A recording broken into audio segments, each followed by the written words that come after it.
chain analytic protocols. I was learning and made myself very familiar with like chain analytics. They call it sleuthing the chain.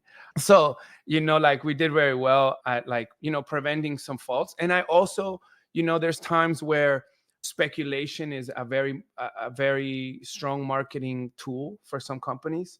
You know what I mean? Hmm. They want you to speculate. They want you to, be captivated by not knowing who you're buying it from, but they don't intend maliciously, right?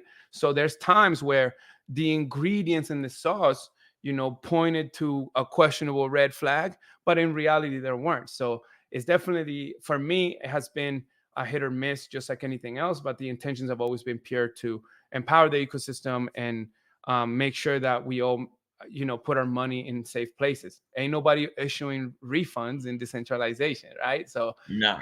you have, you have to be really cautious of the things that you do, and when you miss, be the first to admit it. Like, man, Hmm. I had you wrong. I mean, I don't think I could have made a better assessment considering that you wanted me to speculate and wanted me in the dark like that. But Hmm. nonetheless, a project that did that very well. And let's highlight him because he's an amazing person that I've also got to meet in real life. Is Demo Steen from the Mallard Order. Mallards. You know what I'm saying? They came out with Hmm. like the invitation letter and all this other stuff, and nobody knew who was who, what, when, and where. And I was like, I don't know, man. He wants me to join a cult or whatever. Like, I ain't doing all that. Sounding a little. And then later on, I end up spending time with him in real life and in NXTF XLV, and have a good friendship in Web3. So the space is very dynamic and just doing our best to adapt to it. Okay, awesome. Yeah, and I love how you kind of mentioned, and I want to go this direction for a sec, being able to meet people in real life and really build those relationships. I remember I met Sarge at before it was T Las Vegas, it was CNFT Con the first year.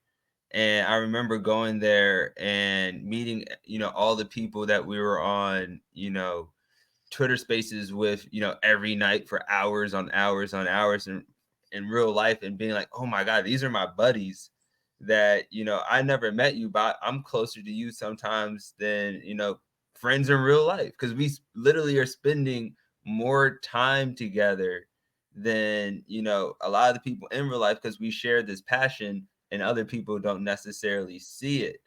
However, also, I feel like the vibe of like Twitter Spaces has changed over the past couple of years. Like when we got in and started doing it, it was like what 2020, 22. No, it was 2021.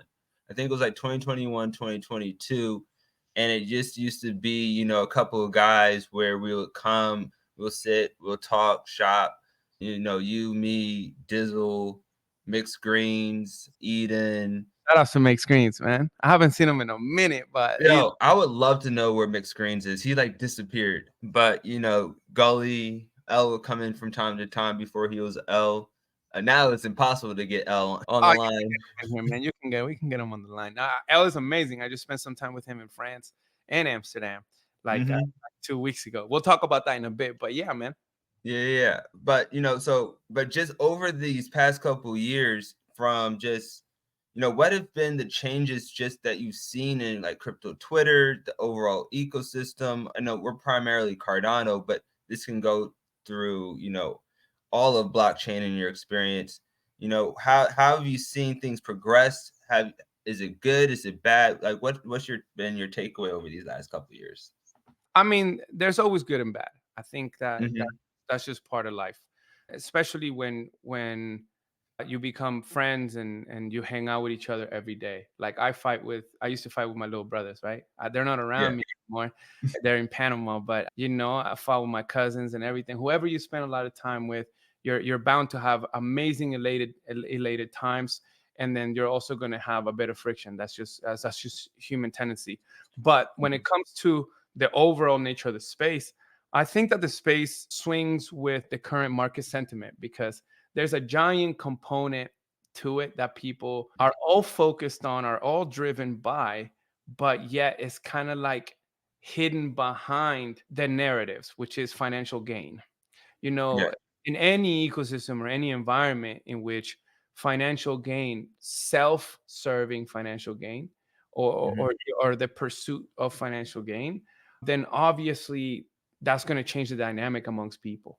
If you have an opinion that goes against my bag or my potential to financially gain from the space, then I'm not going to be too stoked with you. That's just the nature of it, because I'm protecting my bag. You're fighting my bags, bro. But we wrote it from, when the Bored Apes were like, I don't know, 100 and something thousand dollars or some millions of dollars. I don't even know. I've never owned one. I wish I could have one. Whoever wants to give me one, thank you.